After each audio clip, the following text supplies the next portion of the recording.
Missed an episode of your favorite podcast? Choose from over a decade of content in our archives, not just the latest episode. All free at gcnlive.com.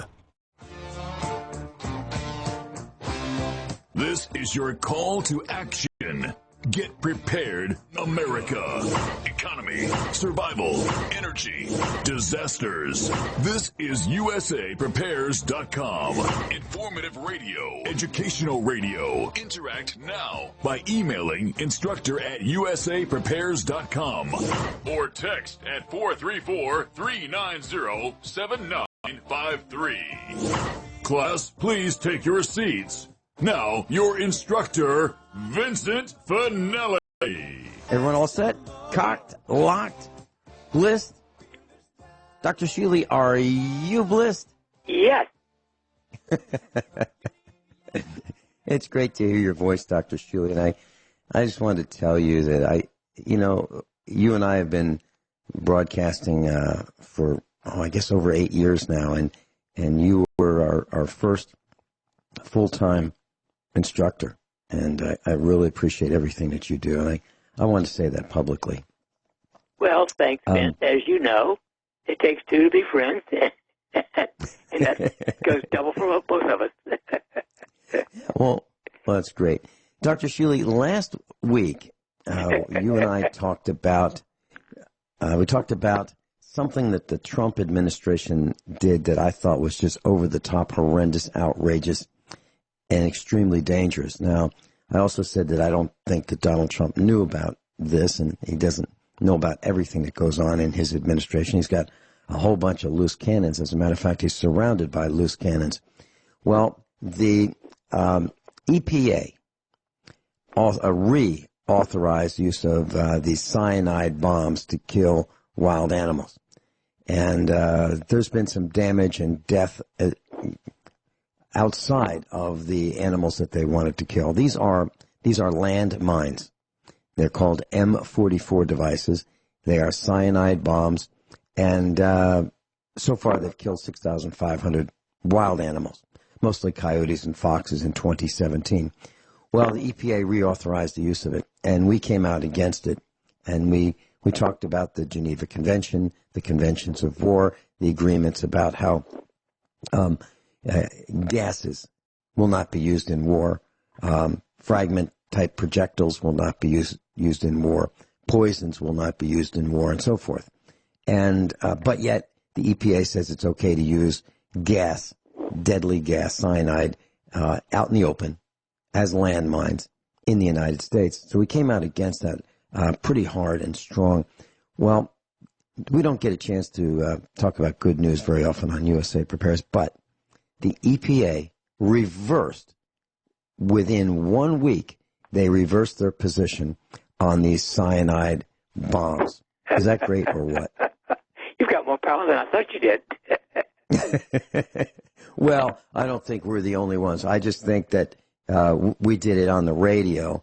I don't know if anyone else did it on the radio, but we talked about it, and we were in some detail about the Geneva Convention and World War I, World War II conventions, and all the agreements since then. So I think maybe somebody in Washington is listening, and maybe when we said that, okay, you guys are going to do that, you're going to deploy these cyanide bombs, they need to be deployed in Washington, District of Columbia as well. Maybe they realize that, maybe these things aren't so good, because if we applied the deployment of these cyanide bombs the way taxes are supposed to be applied, which means in a fair way, non-discriminatory, then Washington, D.C., based on population, they get plenty of them. And maybe that's a good thing. So anyway, I'm so glad that the Trump administration came to the decision that they would reverse their position and stop killing with cyanide bombs. Now, did you want to go into Shealy, something else where Trump is right? Yes. Would you like to do that? I've got it. I printed it off so I could read it. Okay, sounds great. What I learned in the Peace Corps in Africa, question, Trump is right, by question, Karen, Karin, McQuillan, Quillan. 3 weeks after college, I flew to Senegal, West Africa, to run a community center in a rural town. Life was placid, with no danger except to your health. That danger was considerable because it was, in the words of the Peace Corps doctor, a fecalized environment. In plain English, S-H-I-T is everywhere. People defecate on the open ground. The feces blown with the dust onto you, your clothes, your food, the water. He warned us the first day of training, do not even touch water. Human feces carries parasites that pour through your skin and cause organ failure. Sounds like San Francisco. Never in my wildest dreams would I have imagined that a few decades later, liberals would be pushing the lie that Western civilization is no better than a third world country, or would teach 2 generations of our kids that loving your own culture and wanting to preserve it are racism. Last time I was in Paris, I saw a beautiful African woman in a grand boo-boo have her child defecate on the sidewalk next to Notre Dame Cathedral. The French police officer, 10 steps from her, turned his head not to see. In other words, he didn't want to see. I am not turning my head and pretending unpleasant things are not true. Senegal was not a hellhole. Very poor people can lead happy, meaningful lives in their own culture's terms, but they are not our terms. The excrement is the least of it. Our basic ideas of human relations, right and wrong, are incompatible. As a 21-year-old starting out in the Peace Corps, I love Senegal. In fact, I was euphoric? I quickly made friends and had an adopted family. I relished the feeling of the brotherhood of man.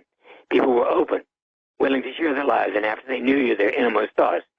The longer I lived there, the more I understood. It became blindingly obvious that Senegalese are not the same as us.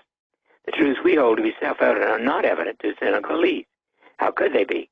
Their reality is totally different. You can't understand anything in Senegal using American terms. Take something as basic as a family. Family with a few hundred people extending out to second and third cousins. All the men in one generation were called father. Senegalese are Muslim with up to 4 wives. Girls had their clitorises cut off at puberty. I witnessed this as what I thought was going to be a nice coming-of-age ceremony, like a bat mitzvah or confirmation. Sex, I was told, did not include kissing. Love and friendship and marriage were Western ideas. Fidelity was not a thing. Married women could have sex for a few cents to have cash for the market. What I did witness every day was that women were worked half to death. Wives raised the food, fed their own children, did the heavy labor walking miles to gather wood for the fire, drew water from the well or public faucet, pounded grain with heavy hand-held pestles, lived in their own huts, and had conjugal visits from their husbands on a rotating basis with their co-wives. Their husbands lazed in the shade of the trees. Emily was, I think it might have been supposed, Emily was crucial. I think it might, I don't know what that means, family. To people there, the way Americans cannot comprehend. The 10 Commandments were not disobeyed, they were unknown. The value system was the exact opposite. You were supposed to steal everything you can to give to your own relatives. There are some westernized Africans who try to rebel against the system. They fail. We hear a lot about the kleptocratic elites of Africa. The kleptocracy extends through the whole society. My town had a medical clinic donated by international agencies. The medicine was stolen by the medical workers and sold to the local store. If you were sick and didn't have money, dropped dead. That was normal. So here in the States, when we discovered that my 98-year-old father's Muslim health aide from Nigeria had stolen his clothes and wasn't baiting him, I wasn't surprised. It was familiar. In Senegal, corruption ruled from top to bottom. Go to the post office, the clerk would name an outrageous price for a stamp. After paying the bribe, you still don't know if it would be mailed or thrown out. That was normal. One of my most vivid memories was from the clinic. One day, as the wait grew hotter and the 110-degree heat, an old woman, 2 feet from the medical aides, who were chatting in the shade of a mango tree, instead of working, collapsed to the ground. They turned their hands so as not to see her and kept talking. She lay there in the dirt. Calluses to the sick. Normal. Americans think it is universal human interest to do unto others as you would have them do unto you. It's not. It seems natural to us because we live in a Bible-based Judeo-Christian culture. We think that partisan work is universal. It's not. My town was full of young men doing nothing. They were waiting for a government job. There was no private enterprise. Private business was not illegal, just impossible, given the nightmare of a third world bureaucratic kleptocracy. It is also incompatible with Senegalese insistence on taking care of relatives. All the little stores in Senegal were owned by Mauritanians. If a Guineith want to run a little story, I have to go to another country. The reason your friends and relatives would ask you for stuff for free. You would have to say yes, the end of your business. You're not allowed to be a selfish individual and say no to relatives. The result, everyone has nothing. The more work there and visit government officials doing absolutely nothing, the more I realize there's no one in Senegal had the idea that a job means work. A job is something given to you by a relative. It provides a place where you steal everything to give back to your family. I couldn't wait to get home, so why would I want to bring Africa here? Non-Westerners do not magically become American by arriving on our shores with a visa. For the rest of my life, I enjoy the greatest gift of the Peace Corps. I love and treasure America more than ever. I take seriously my responsibility to defend our culture and our country and pass on the American heritage to the next generation. African problems are made worse by our aid efforts. Senegal is full of smart, capable people. Question. They will eventually solve their own problems. Doubt it. They will do it on their own terms, not ours. The solution is not to bring Africans here. We are lectured by Democrats that we must privilege third world immigration by the 100 million with chain migration. They tell us we must end American as a white, Western, Judeo-Christian, capitalist nation to prove we are not racist. I don't need to prove a thing. Leftists won't open borders because they resent whites, resent Western achievements, and hate America. They won't destroy America as we know it. As President Trump asked, why would we do that? We have the right to choose what kind of country to live in. I was happy to donate a year of my life as a young woman to help the poor Senegalese. I'm not willing to donate my country. If there was ever an email that needed to be sent around the globe, this is it. What a story. This woman tells of what is actually happening in policies, places where we send our hard-earned tax dollars. We are fooled to do it, and this was verified by none other than Snopes. Well, you know, it's surely there is something like culture somewhere, and culture can be destroyed if you take everything away, and that's what she suggested the leftistas want to do. I think the leftistas should be sent to Senegal. Mm-hmm.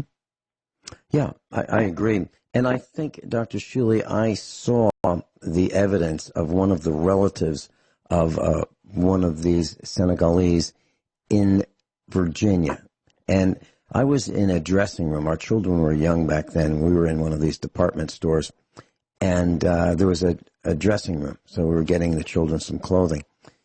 And so I went in with one of the boys and, you know, to help him. He was a very young boy.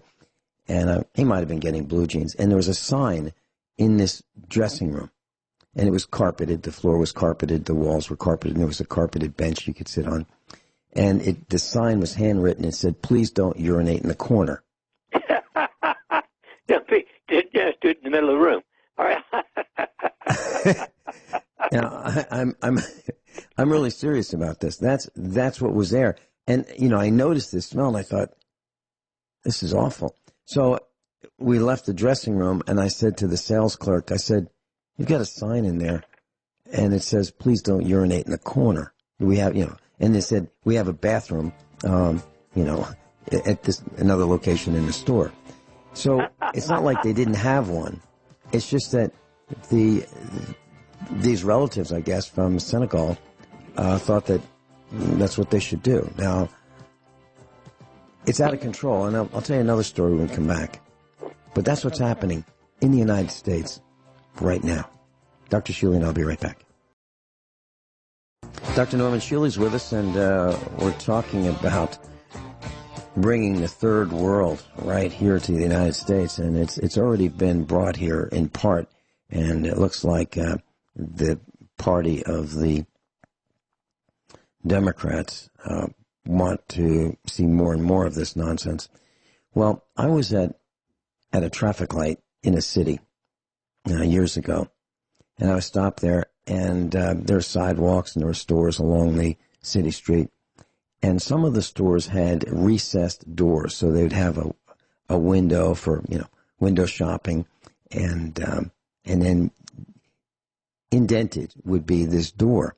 Well, while I was at this traffic light, this guy walked up to the door. It was after hours. The store was closed. It's on a city street. He walked up to the door, unzipped his zipper, and peed on the door. And it took, I don't know, the entire length of the traffic light for him to finish. And then, and I went on my way. But it's not like, it's not like he was trying to hide. He was just standing there urinating on this business's door.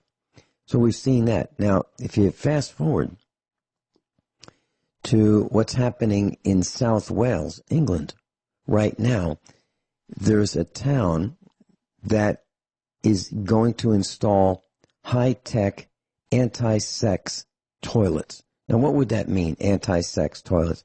Well, what's happening is the people in this town are having sex in toilets, bathrooms, stalls, and the town doesn't know what to do. So they have sensors in the floor so that if two people go in there and there's movement, the alarm goes off.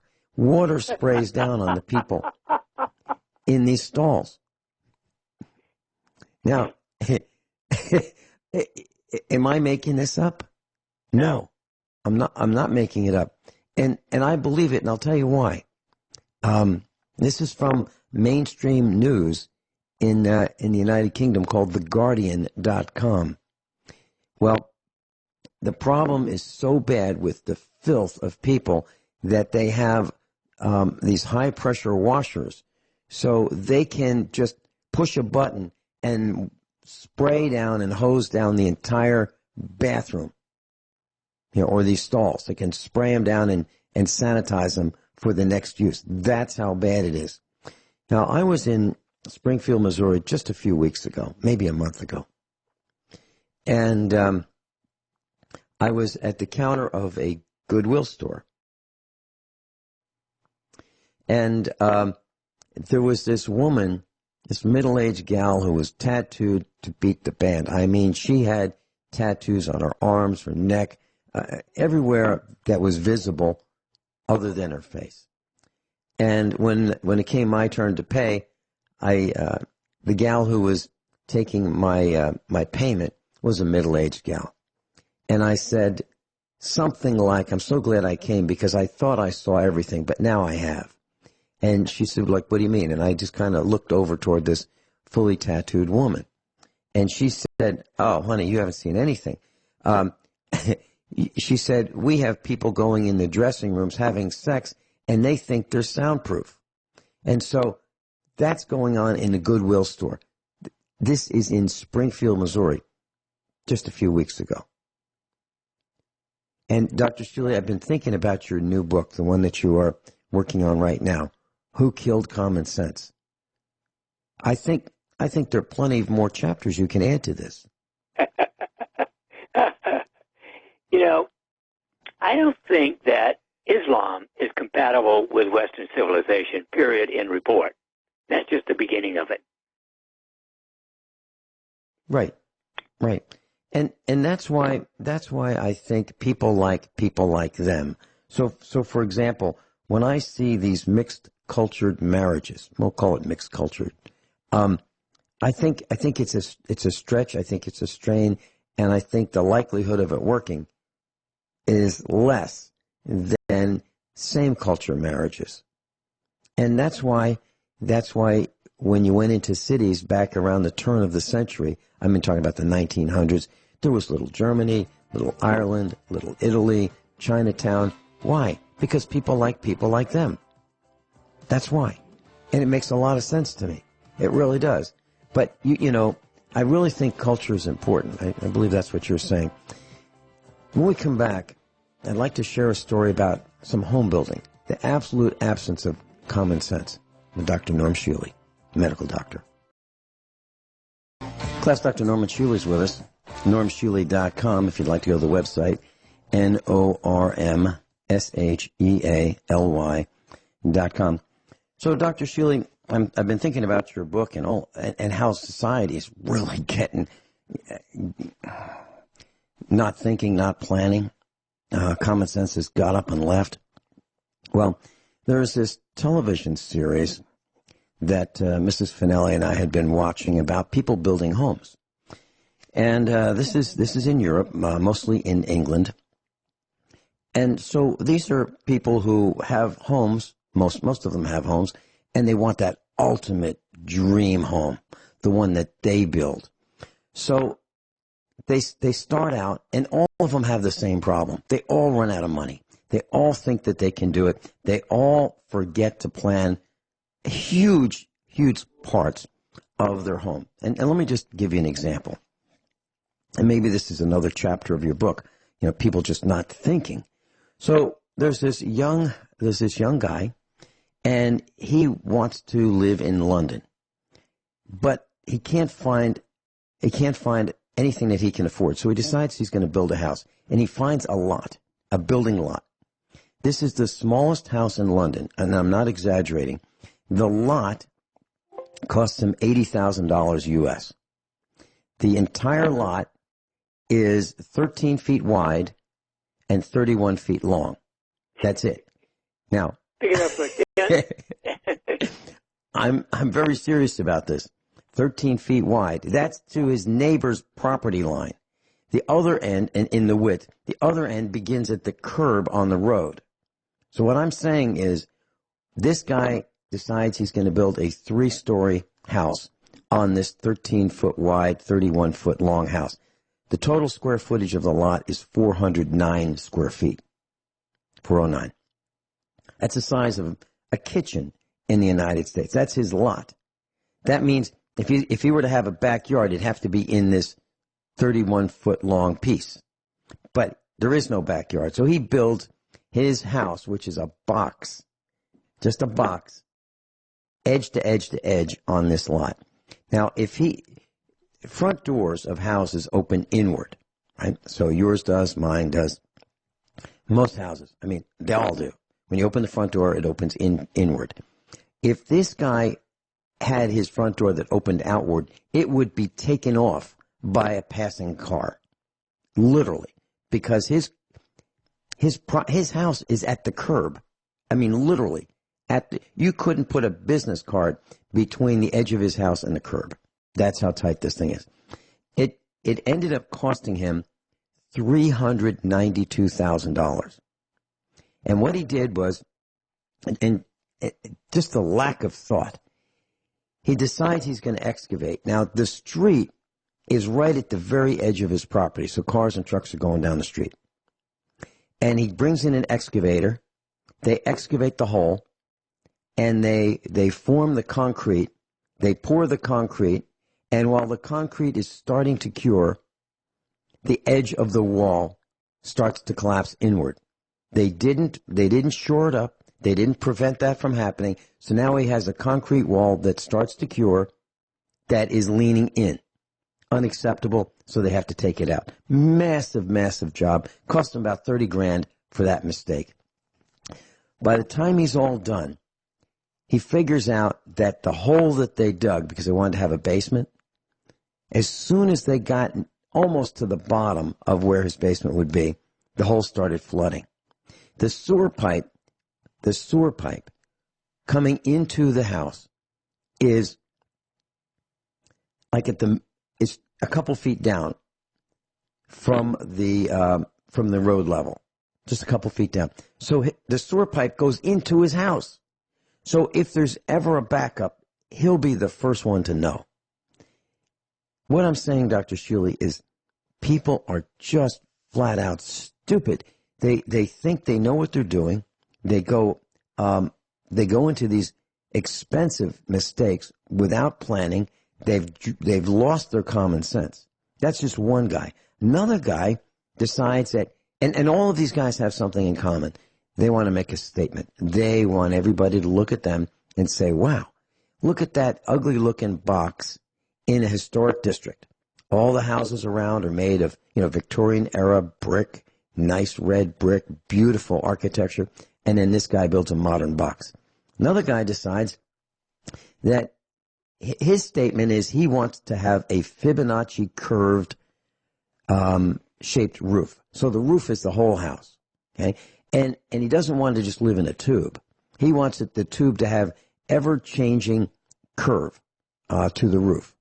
And it looks like a snake, and it's bent like a snake, and it has two different heights of the roof, and they're joined together. So he has this house that looks like the top of a coral snake. And when he builds a house, He doesn't know how he's going to put a roof on it. He doesn't know what he's going to cover the roof in. Who would build a house without thinking, I've got this design and I know what the roof is going to be. It's going to be either cedar shakes, it's going to be fiberglass, corrugated fiberglass, it's going to be terracotta tile, or membrane. He had no idea. So he puts a membrane on it, and then he puts wood slats on top of the membrane. Wood slats for a roof. Dr. Shealy, what I'm trying to say is people are not thinking. Just like those parents who buy their children ray guns, and they say, "Here, son, here, sweetie, here's a ray gun," and not only that, it will be a telephone. It's called a smartphone, and you can aim this right at your brain, and that's how you use it. So I want you to have one. I know you're only 4 years old, but you really need this just in case you get lost. We have lost our minds, Dr. Shealy, in so many ways. And this television show, it's called Grand Designs. It's been running for almost 20 years. Almost 20 years. And it's like the stupidest thing that people could do with their money. That's what they should call this show. Do you have any comments about any of what I said? Well, the world has gone crazy, period. And this country leading the way. Dr. Shealy, when you built your buildings on your property, didn't you think them through? I mean, didn't you think? Yes, that is somewhat conventional. Yeah, well, there's another guy, and then a lot of these houses that are being built are on the last lot, the last piece of ground. So what I mean is, we've all seen that neighborhoods are built, and then there's a couple vacant lots left. And the reason those vacant lots are left is because those are the least desirable properties. There's something wrong with them. Either they're at the bottom of the hill, and the ground is wet all the time because water runs downhill, and you can't build on soggy ground, so that's why they're not built on. Or they're rocky, and you can't dig through the rocks economically because you have to use like jackhammers on the end of a huge crane to break up the rocks. And then you have to have excavating equipment to carry these broken pieces that might weigh half a ton each and cart them away.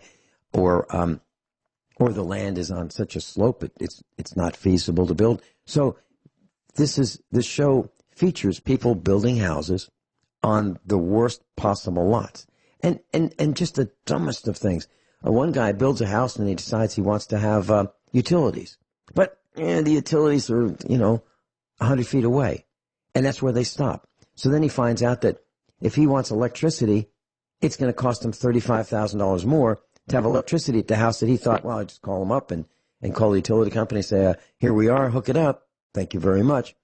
People just don't think the most basic of things out. They don't. I mean, who would build a house without knowing what the roof is going to be like? Who would build a house without thinking, can I get electricity? Can I get water? Can I get plumbing? Can I get, a septic or a sewer hookup? Or how much are the taxes going to be? And every one of these people spent way more, like a third more than they thought they were going to spend because they didn't think it through. And every one of them either was an expert in building or everyone hired an architect. And they still got it wrong. And then architect, there's one where the architect, they're building this guy's house, and it's right on the road. This is a different guy. It's right on the road. And the architect says, you know what? The corner of this house, we could make it curved. Instead of square, like most houses that have square corners, we can make this rounded. Boy, it would look great. And they go, well, I don't know. Well, okay, if you say so, we'll do that. They round the corner of this house. Work stops for 2 months while they have the architect, another architect, work on how they're going to re-engineer the house. Then it costs $15,000 more because of just this curve on the corner. And then when the house is built, they figure out, shoot, because of that curve, they can't have windows in the house to look out over their best view, whatever that is. Just incredible stupidity. every way you look at it. So I think that this is going to be a really thick book you're writing. Well, I'm up right now to about 180 pages. Mm-hmm. But I'm still going. Can you give us a little insight as to some of the things that your book is talking about? Well, the most important thing is there's certain things to me that are so common sense, I don't understand how they could not be. I mean, now, for instance, you've got to breathe. Well, most people breathe automatically. If they didn't think about it, they probably wouldn't. Now, there are 5 other things you've got to do. I mean, just not smoke. I mean, smoking shortens your life by, well, up to 18 years, depending on how much you smoke. And to me, it's common sense. Why would one smoke? Fat. Over 70% of Americans are plain overweight, with well over 35% being just plain obese. It's common sense not to be fat. I'd stop eating totally before I'd be fat. Third, eating a minimum of 5 servings of fruits and vegetables a day. The average American is 2.2. Exercising 30 minutes, 5 days. You know, people who sit all day have the same death rate as someone who smokes 3 packs of cigarettes a day. Well, now what about sitting all day and smoking? Good heavens. And, of course, sleeping 7 or 8 hours. All of those to me are such common sense things. And yet, only 2.3% of Americans have all 5 of those habits. Not to mention a lot of other unhealthy habits, but those are the big ones. Now, as far as I can tell, common sense has never really existed for the general population. And to me, it has become, in the last 50 years, increasingly worse not to have or lacking common sense. So that's the foundation for the book. Lack of common sense is stupid and beyond. Yeah. And it's like the guy who puts that ladder in the back of his pickup truck. He doesn't secure it, and he goes down the interstate at 70 miles an hour, and he doesn't think about the guy behind him that might be wearing that ladder through his windshield. When we come back, Dr. Shealy, I'd like to share with you something that's happening in grocery stores. Robots in grocery stores. Norm Shealy's with us. We've been talking about common sense, actually the lack of it. And you've heard the stories, class, about that female, I won't say lady, I'll say female, who peed on potatoes at Walmart and then and put them back on the display for the next shopper to buy. You've heard the story about this female going into the freezer at Walmart, opening up a container of ice cream, licking it, and then putting the cover back on and putting it back on for the next customer to buy. Well, in stores in Massachusetts, Rhode Island, and maybe even New Jersey, there's a store called Stop and Shop. It's a grocery store, a supermarket, if you will. And they have deployed robots, and they call them Marty, M-A-R-T-Y. And I'm sure it's an acronym of some kind, but I don't know what the acronym means. So since January, the Stop and Shop stores have installed 30 of these robots. And these robots have these great big eyes, and they're about the height of a person, and they just roam around the aisles. And so what's the point? Well, maybe it's for the customers to think that they are being watched by this robot. But Stop and Shop says, nah, what it is if someone drops a grape on the floor, we don't want somebody to slip and fall. So this robot will detect this grape, and then it can be cleaned up quickly. Or a water spill, or someone dropping a jar of something and liquid getting on the floor. So that's what Stop and Shop is saying. But this thing is on wheels. It's got sensors that look forward and look all around, and this thing can probably has infrared and has probably forward-looking radar, and it's just patrols. And my sense is we have gotten to the point where people have lost their common sense.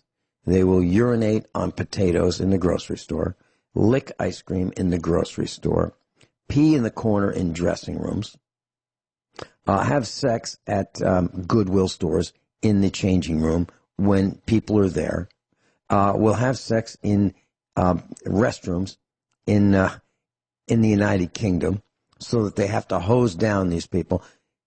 We have lost our minds as to what is right and what is wrong. And adding more people that have different values from the values that we have is insanity, in my opinion. Dr. Shealy. Equal.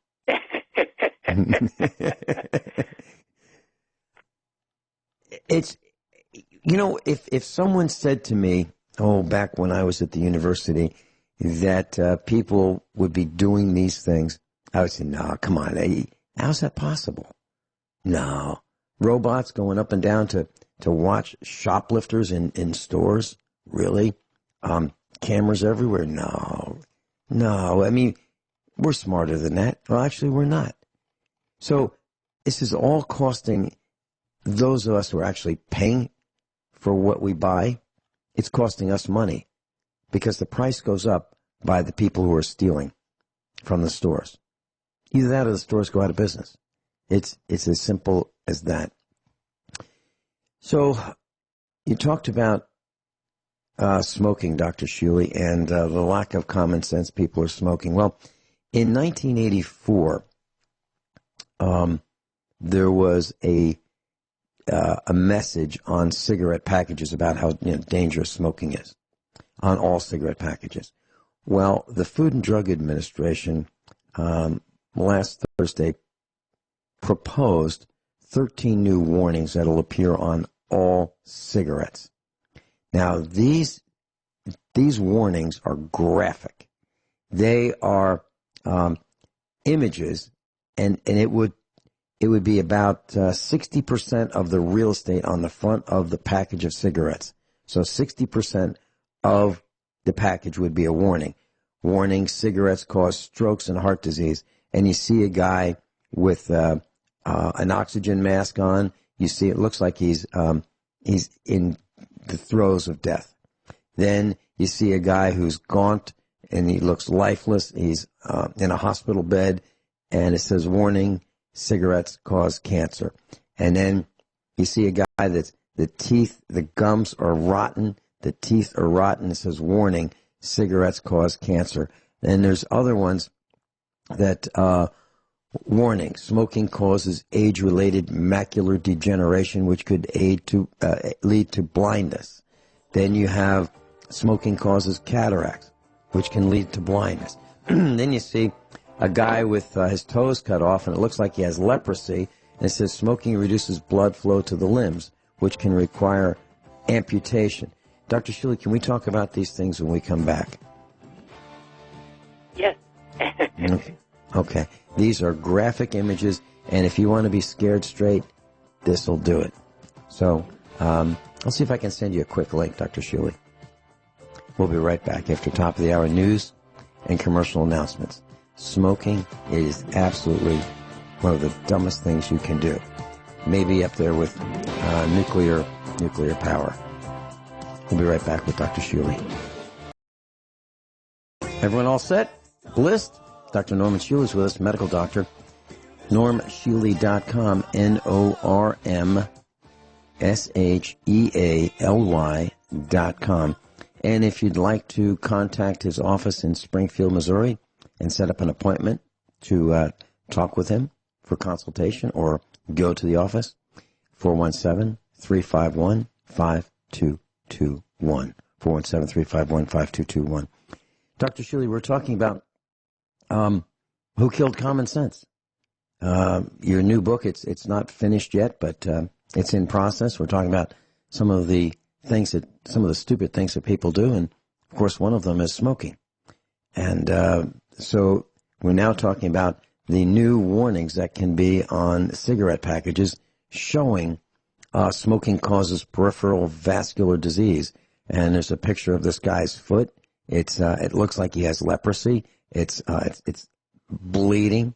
He's got one toe that's black. It looks like that's going to be cut off pretty soon.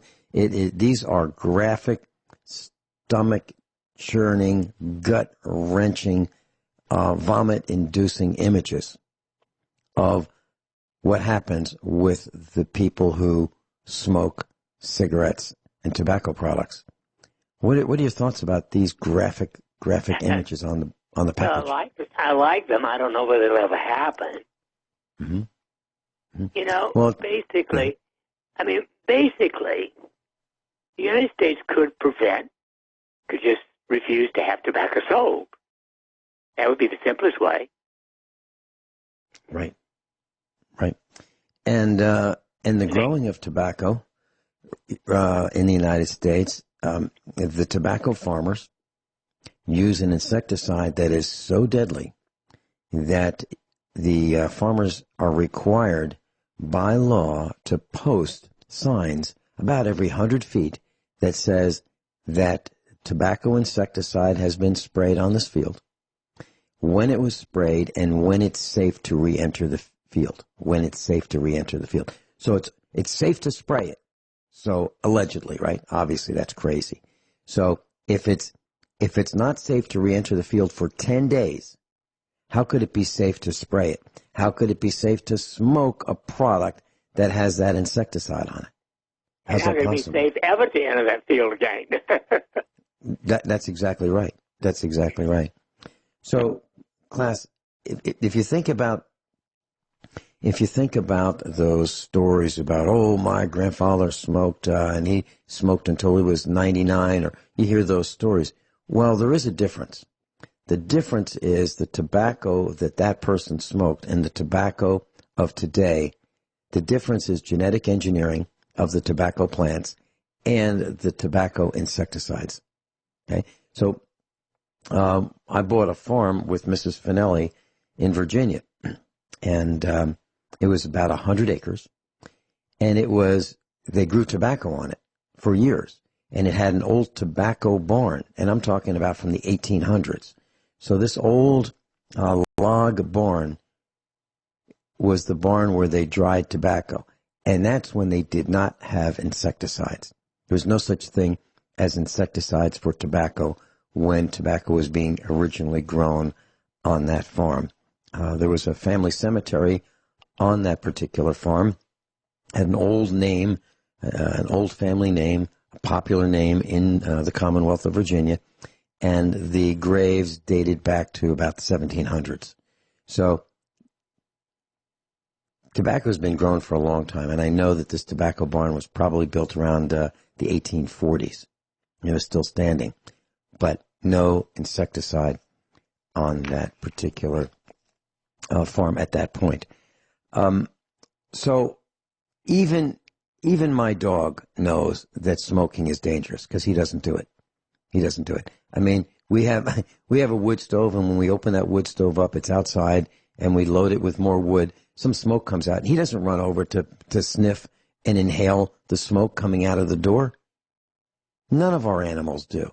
They're all smart enough to know that smoking is dangerous. Steve Elkins in Florida, welcome. You're on with Dr. Norm Shealy. Hey, guys. You mentioned your dog not smoking. It reminds me of a cartoon, a comic strip from Gary Larson, the true story of how dinosaurs really died, and it showed dinosaurs smoking. Reminds me of your comment.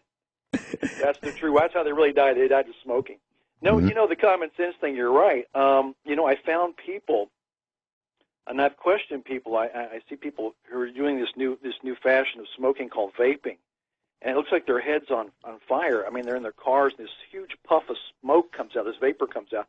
And I've talked to people, and I said, well, how are you doing on quitting your smoking? How are you doing to come along with that? And they look at me and they go, well, I really don't want to quit. So you're not going to the vaping to get off tobacco altogether? And they said, no, I like nicotine, and I'm going to continue vaping because I enjoy it.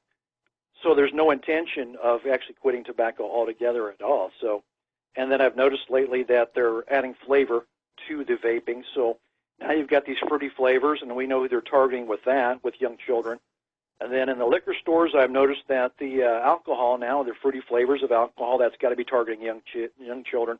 What they're doing is creating more problems or creating more commerce for the future, and people are going to be racking up some big money on all these problems they've just created with all these fruity flavors, this and that, tobacco and alcohol.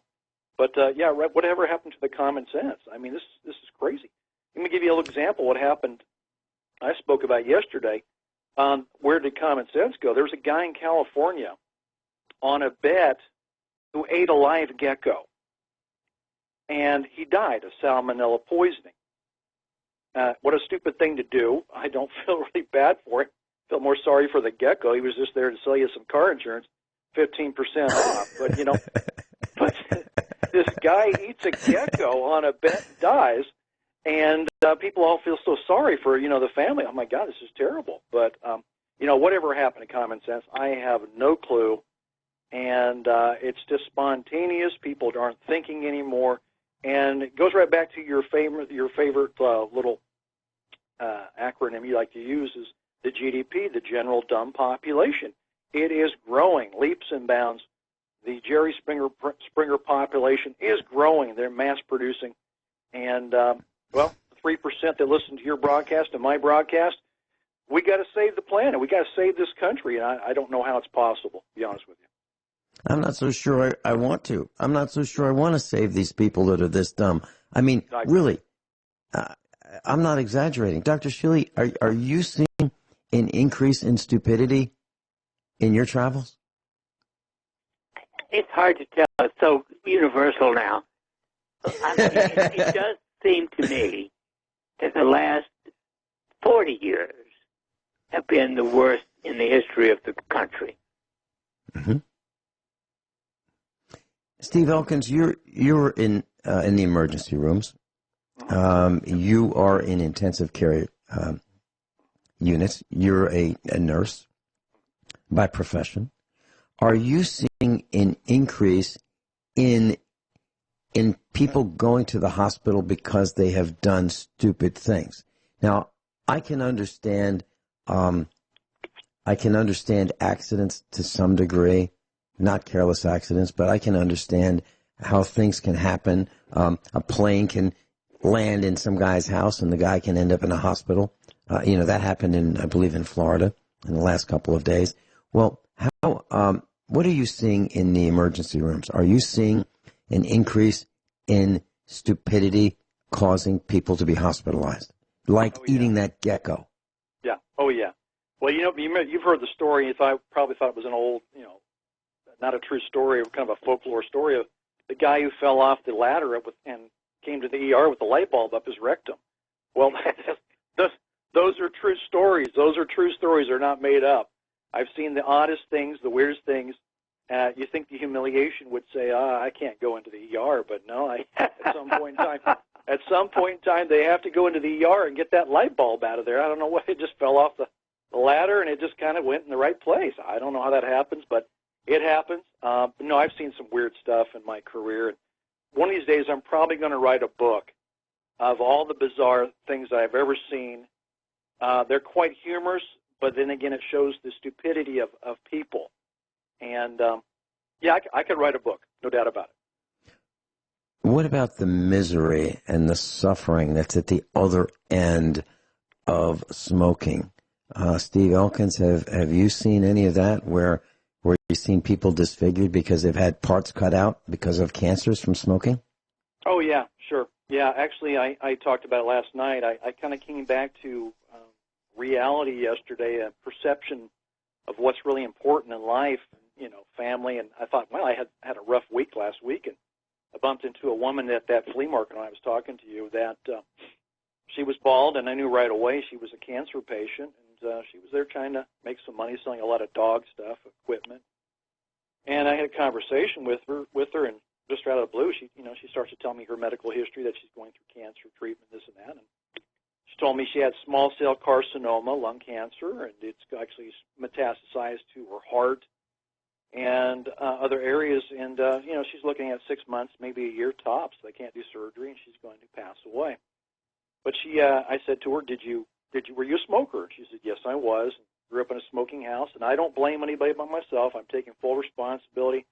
She said I could go boo-hoo for what's going to happen to me here, but I'm just going to make the best of what I got. I made mistakes. I'm going to pay the price. But she looked really old, and my wife and I were talking later on. Again, saw her the second day. And it turned out the woman is 57 years old, and if you asked me, I would have said she's probably late 60s, early 70s. She was 57 years old. Dr. Shealy, have you seen the same kinds of things? Oh, heavens, yes. I mean, every imaginable disease is made worse by smoking. Every. Not just cancer, of course, heart disease, of course, diabetes, of course, hypertension, of course, and on and on it goes. And it's so easy. All you have to do is don't do it. It's that easy. It actually takes sense, the uncommon commodity. It actually takes work to kill yourself. Well, I got a question for Dr. Shealy there, Vincent. Yeah. Would you not agree that Americans have addictive personalities? They seem to be they're excessive on about everything in their life. They either eat too much, they drink too much, they smoke too much, they drive too fast, they don't wear seat belts, they don't wear helmets on a motorcycle, they gamble too much. I think Americans just have addictive personalities, and they can't keep anything in check. And that's what I see, the excessiveness. The excessiveness is what I see that comes into ER and an ICU. People who couldn't keep it in check and go excessive. And I think Americans have excessive personalities, and then we have industries who surround those obsessions and actually encourage it more so to overindulge. Yeah, Steve, hold that thought, and we're going into a break, and let's hear what Dr. Shealy says about excessive behavior. One more light bulb, just one more light bulb. We'll be right back. Class, Dr. Norman Shealy is with us, medical doctor. Stephen Elkins is calling in from Florida. He's also a USA preparedness instructor and a broadcaster. And he was talking about this guy that had almost enough light bulbs. He just needed one more. And wouldn't you know it, he got it stuck. Dr. Shealy. Who do you think he made the bet with on that one? The other guy, the gecko, with his buddy. Who did he make the bet with this one on? Well, there was a guy. Since we're getting gross, there was a guy in Philadelphia, and it was a pretty famous guy. And the story was he ended up in the ER because he had a mouse up his rectum. Have you heard of that one, Steve? It was a gerbil. Yeah, gerbils. Yeah, well, it was a gerbil, right? Yeah. Yes, gerbils. Choose your pets. Yeah. No, I'm being serious, and you've heard that story too? Where's PETA on that one there, Vincent? Where's PETA? The ethical treatment of animals, that poor gerbil. Go through that.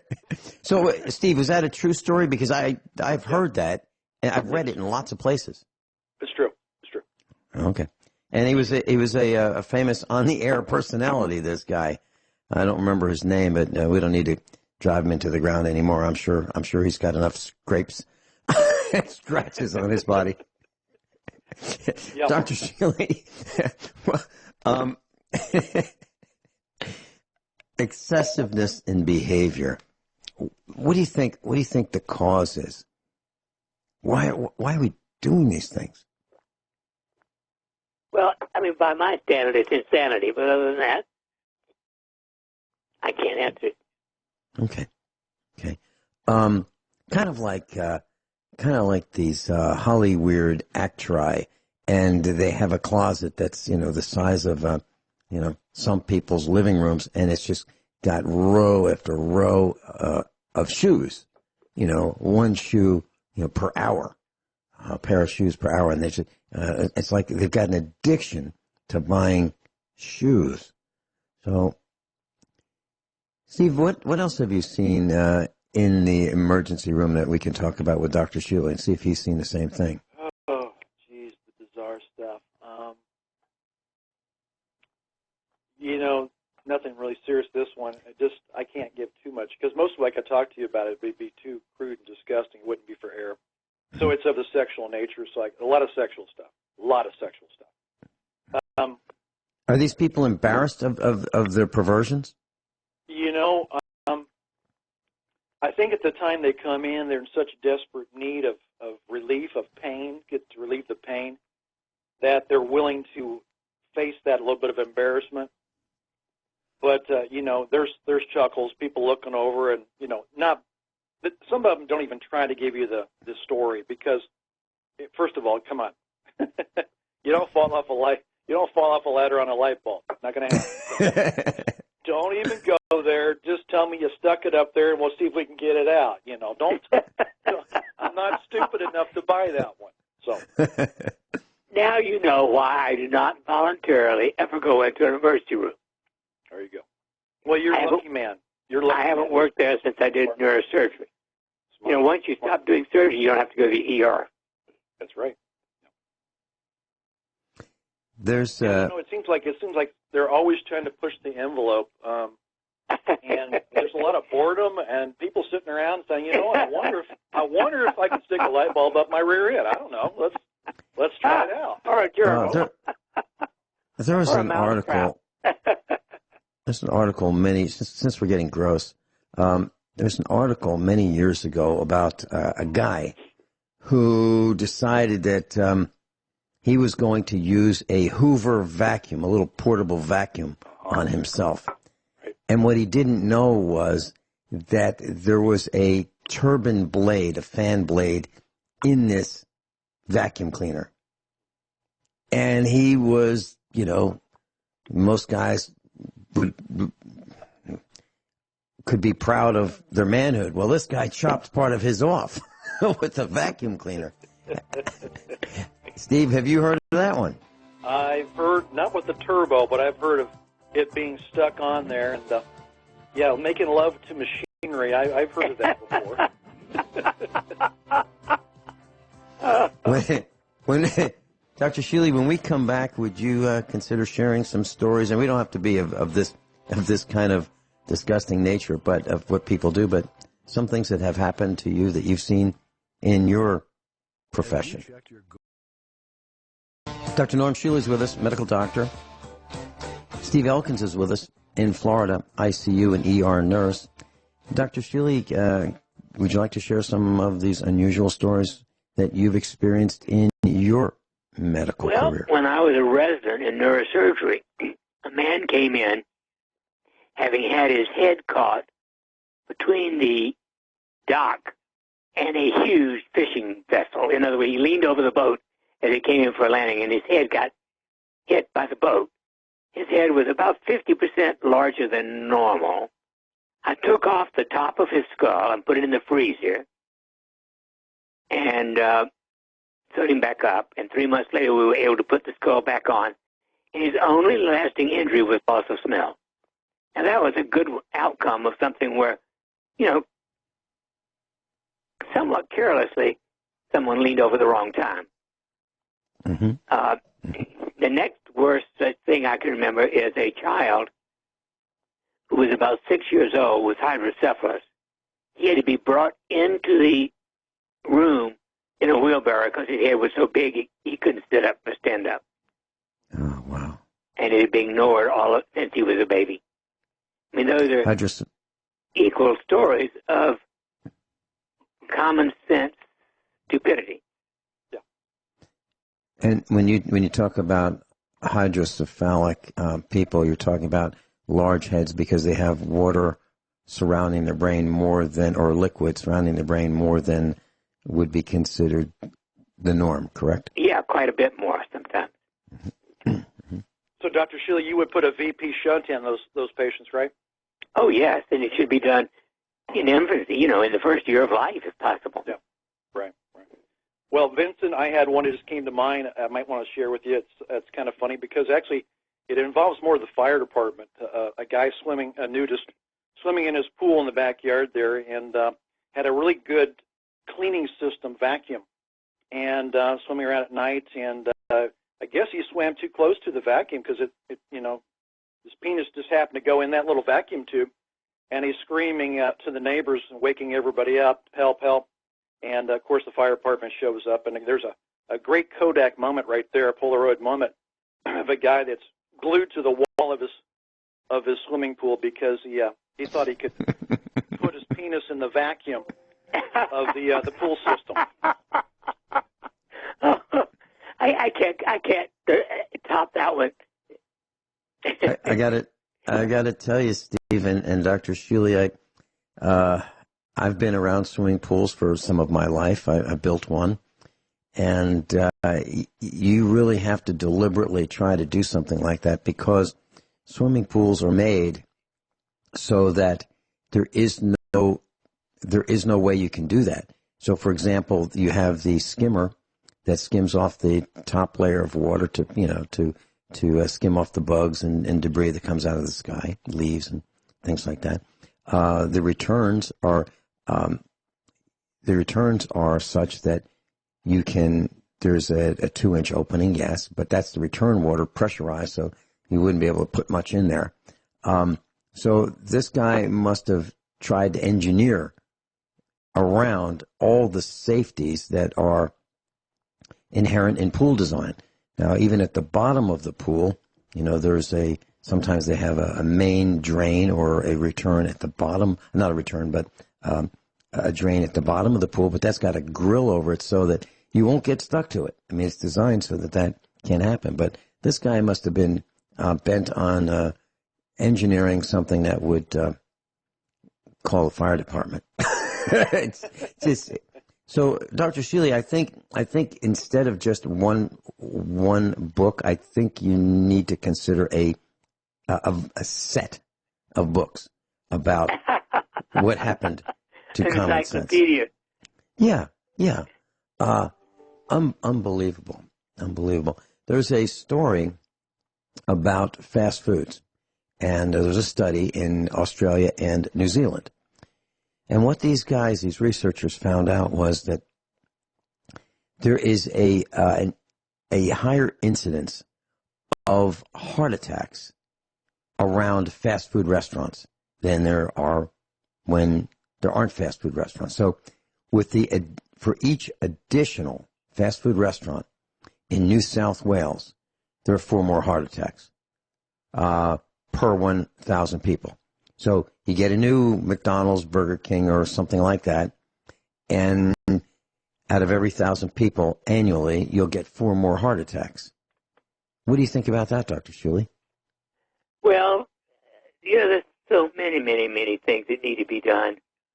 I would like to start, if you will, with just normal health habits. Obviously, there's just hundreds of changes we need to make in our lives to avoid premature death. Yes. Steve, your thoughts? I agree. Healthy life choices. Like I said, the Americans have addictive personalities, and there was a time when we used to have family dinner, and I think with the mother and father both having to work, and then the fast food industry's kind of cashed in on that because there's not enough time to make a meal for a family, so then we started eating more fast food out. I don't personally, but I see that to be what probably caused some of that.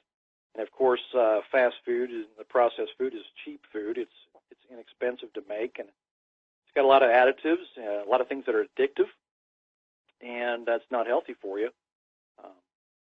So it's that I don't have time to sit down and make a good meal, and that fast lifestyle leads to fast living, and it has consequences.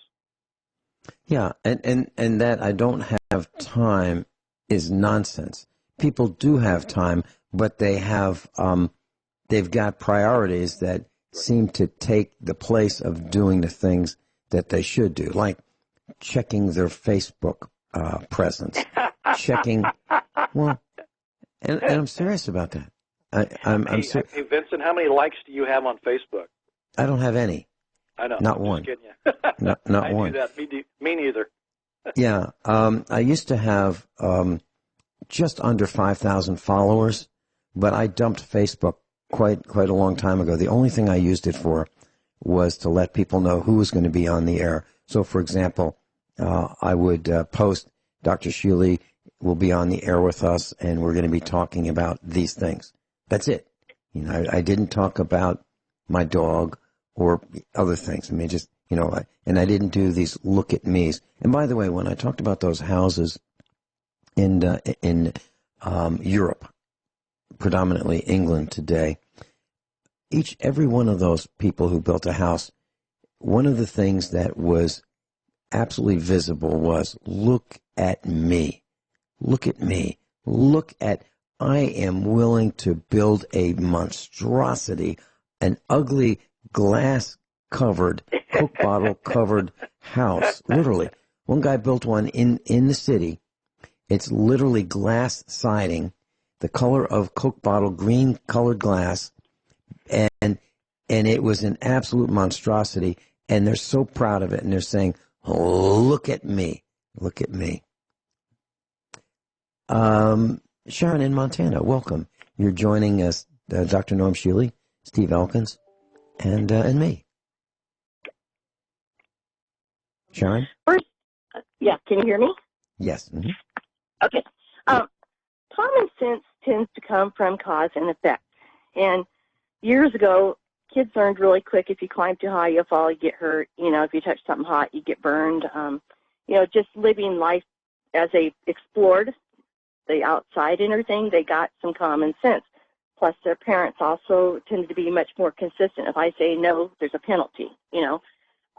We have coddled this society a whole lot to where a lot of kids and young adults are not experiencing any effects from their stupidity. So I do believe that's part of the reason of common sense kind of seeming to disappear, because it does seem very uncommon. And then I was thinking about the addictive personality, and I do think we tend to have that. But I kind of wonder if part of that's not due that people don't have purpose and they're bored. You know, the old thing where devil's hand, idleness is devil's workshop or something like that. People don't seem to have a real purpose. They get their toys, they get their things, but of course that doesn't really make them feel any better in the long run. And so I feel like, you know, back in the old days, people were, I'm not saying I want to go back there because it's really hard work, by the way, but they were so busy basically surviving and trying to improve their lives that I don't think they had a lot of time to do idle stupidity things. And so I think we see a greater incidence. You see, like teenagers, you know, it used to be a lot of teenagers got part-time jobs.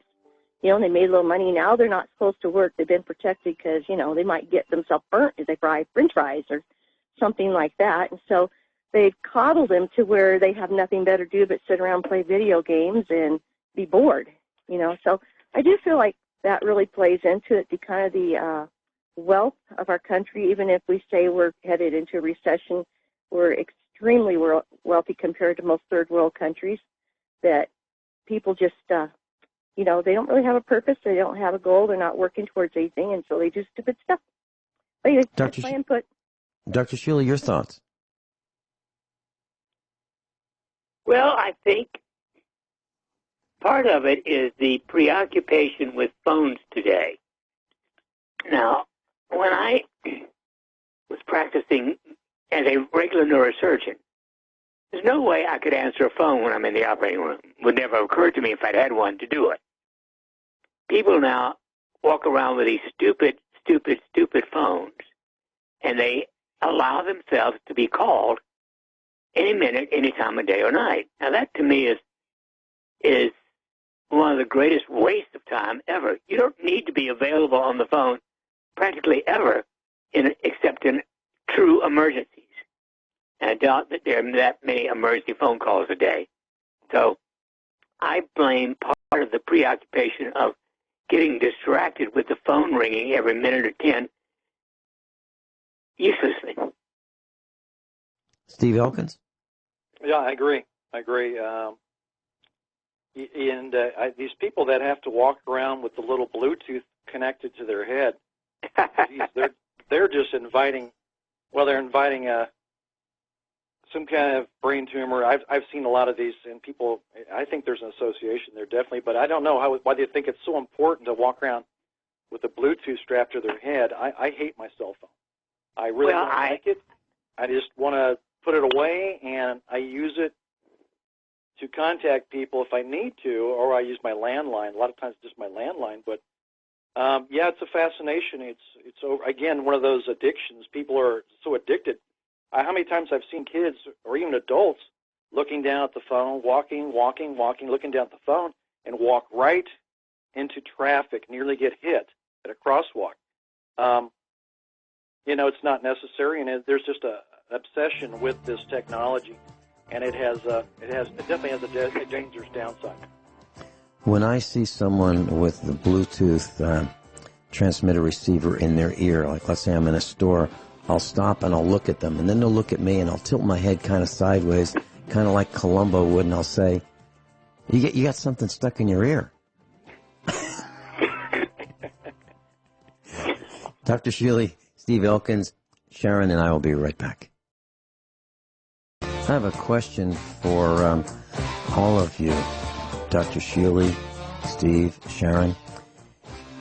I have witnessed out of control behavior by millennials toward their parents, toward seniors, toward their grandparents.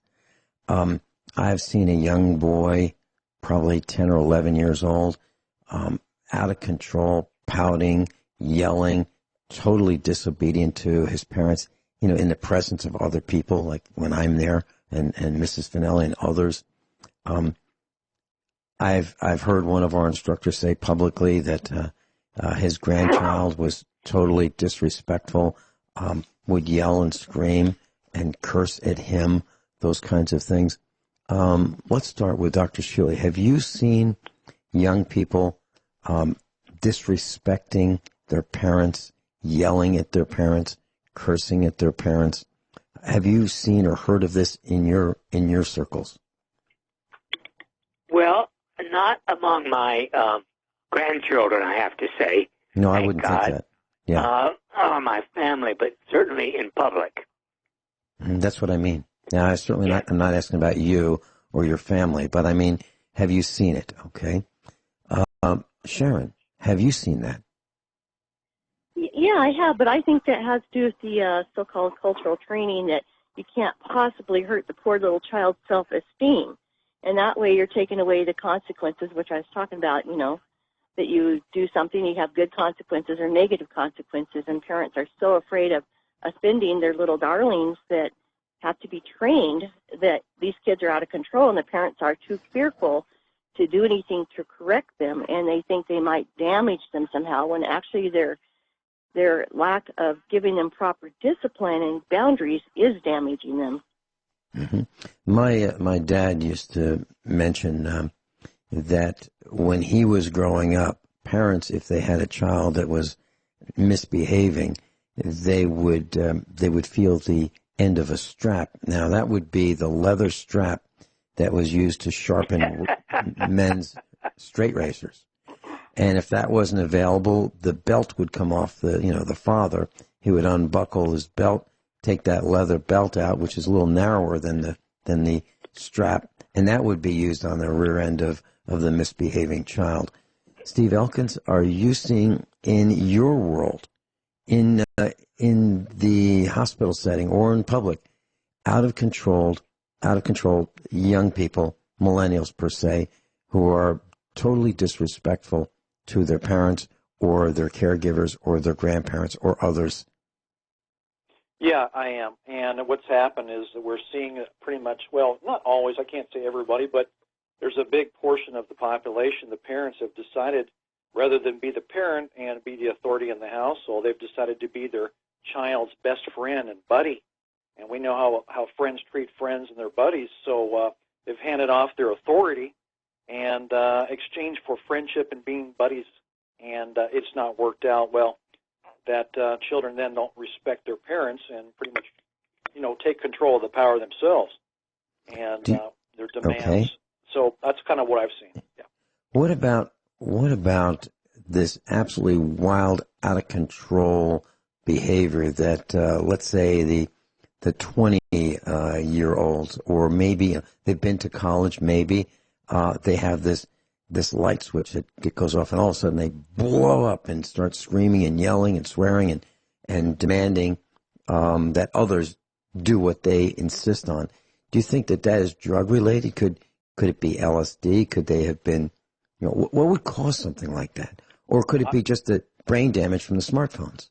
No, actually what I think you're talking about there is liberal indoctrination. When it comes out of colleges nowadays, much different from when I went to college. The colleges are all being this liberal agenda. They're being indoctrinated. And as we're seeing right now, look at the Democrat Party. Look at Antifa. Look at all these people that are told it's okay to act out, use violence to get your message out there. And if you win, you win. There are no consequences. So I think what we're seeing a lot now is young people who've been indoctrinated and to believe it's okay. If the cause is right, then it's all right to use violence. And actually, to be quite honest, what you're saying is this is just a different version of original communism in Russia. Yes. You know what's very interesting about today's last few segments? In radio, it is, and I'm talking, I'm going to share some of the underside of radio right now. In radio, it is absolutely positively discouraged having more than one person as a guest. Absolutely discouraged. Right here, class, you saw 4 USA Preparedness instructors. Sharon's in Montana. Steve Elkins is in Florida. Dr. Shealy's in Missouri. And I'm in Missouri. None of us can see each other. We are all on the end of an audio connection. And you didn't see anybody step on anybody. Everybody was polite, kind, gentle, and waited his or her turn. Every single one of us. None of this was rehearsed. I didn't know Steve was going to call, and I didn't know Sharon was going to call. I did know Norm was going to be here, though. So I just wanted to share with you. It can be like this all the time. It can. And this is the way we do it. Dr. Shealy, thanks so much for being with us. Steve Elkins, thank you. Sharon, thank you.